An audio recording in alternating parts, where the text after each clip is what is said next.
सरकार बेटी बचाओ बेटी पढ़ाओ को लेकर लगातार बड़े बड़े दावे कर रही है, तो वहीं रामनगर में कुछ निजी स्कूल संचालक अपनी मनमानी के चलते सरकार की इस योजना को पलीता लगा रहे हैं। निजी स्कूल संचालकों की मनमानी का शिकार कई गरीब अभिभावक भी हो रहे हैं। लगातार इन स्कूलों में फीस वृद्धि की जा रही है, लेकिन सरकार इस पर अंकुश लगाने के लिए पूरी तरह विफल साबित हो रही है। सरकार और अधिकारियों की उदासीनता के चलते कई अभिभावक निजी स्कूलों की मनमानी का शिकार हो रहे हैं।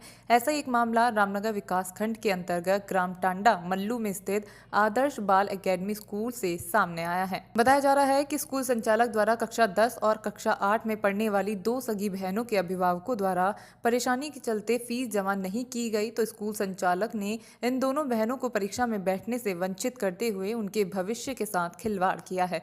मामले में सोमवार को अखिल भारतीय विद्यार्थी परिषद की प्रदेश कार्यकारिणी के सदस्य शिखर भट्ट अपने कार्यकर्ताओं के साथ स्कूल पहुंचे और उन्होंने स्कूल प्रबंधन से बात की।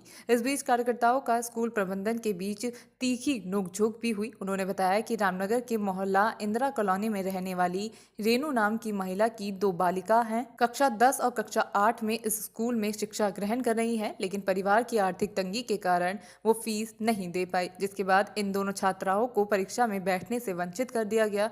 उनका आरोप है कि हाई स्कूल में पढ़ने वाली छात्रा का प्रवेश पत्र तक भी उसको नहीं दिया गया, जो कि पूरी तरह गलत है। उन्होंने कहा कि स्कूल संचालक द्वारा जहां एक और सरकार की योजनाओं को पलीता लगाकर सरकार को बदनाम करने की कोशिश की जा रही है, तो वहीं बच्चों के भविष्य के साथ खिलवाड़ किया जा रहा है, जिसे सहन नहीं किया जाएगा।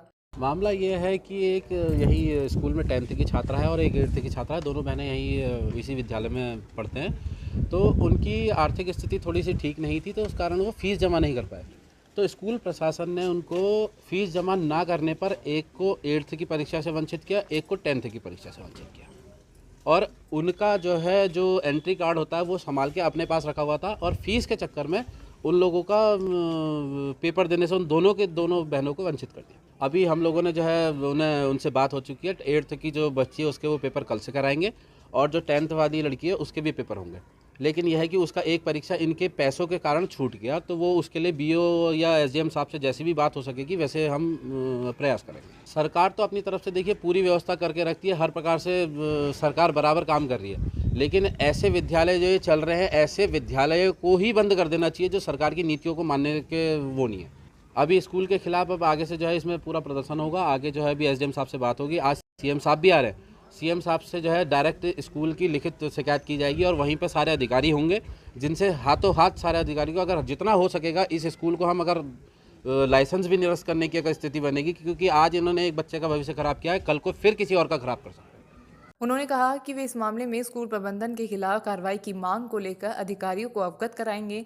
मांग पूरी न होने पर उन्होंने आंदोलन करने की चेतावनी दी है। वहीं स्कूल प्रबंधक टी चंद्रा ने लगाए गए सभी आरोपों को निराधार बताया है। नहीं बैठने से अब इन दो बच्चों को ये आर्या है, समारिया, एक नाम तो मुझे कम्प्लीटली मुझे पता नहीं है, क्योंकि वो प्रिंसिपल और कोऑर्डिनेटर मैडम ही ज़्यादा इस मामले में।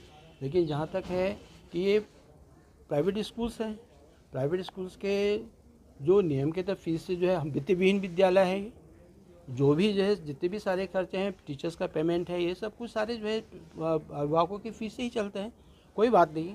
लेकिन जहाँ तक ये कह रहे हैं कि साहब हमारे फ़ीस के मतलब फ़ीस जमा न करने के कारण या फ़ीस को मतलब ज़्यादा उजागर करके हमारे बच्चों को एग्ज़ाम नहीं बैठने दिया, ये सरासर गलत है। क्योंकि हमने अभी परसों ही एक बच्चा अंगद आया था हाई स्कूल में, उसको हमने यहाँ से 10:30 बजे स्पेशली हमारा प्रिंसिपल वहाँ जसा गांजा स्कूल गया है जहाँ इनका सेंटर पड़ा हुआ था, वहाँ के प्रिंसिपल से रिक्वेस्ट करके और उनको 10:30 बजे उसके एग्ज़ाम में उसको एंट्री करवाई है।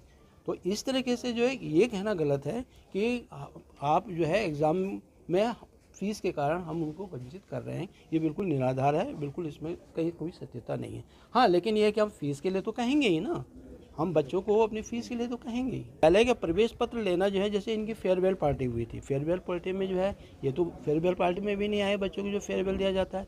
उसके बाद इनके ग्रुप में सारे इन्फॉर्मेशन दे दी जाती है, जो भी चीज़ है वो इन्फॉर्मेशन दे दी जाती है। अब और बच्चे हैं, और बच्चों को तो जो लेके गए हैं तो उनको तो हमने ये नहीं कहा कि आप आओ और ले जाओ। जिस दिन फेयरवेल पार्टी थी इनकी बच्चों की फेयरवेल पार्टी में उनसे कहा था कि इस तिथि को आप आ जाइए और अपने प्रवेश पत्र ले जाइए और दे कम। ये आपको मुझे ये बताओ पहले बच्चों को 2 दिन भेजा फिर कहा अब जब इन बच्चों से फिर कितना पेमेंट कहाँ पर है? पेमेंट कहाँ है? तो ये क्या है फिर? ये पेमेंट ड्यू है, ये मिसका क्या ऊपर? चाहते हैं कि मैं प्रशासन बीओ से लेके सब बुला लूं, तो आप वो चाहते थे मैं वो भी कर लूं। आज सीएम साहब आप हमें ये मत बताइएगा कि ये नियम कानून इस तरीके से और इस तरीके से एब्सेंट है और एब्सेंट है, प्रैक्टिकल के दिन भी एब्सेंट है। वो आपके मुंह के सामने कह रहे हैं ना। ये 5 दिन रोज से लड़ते नहीं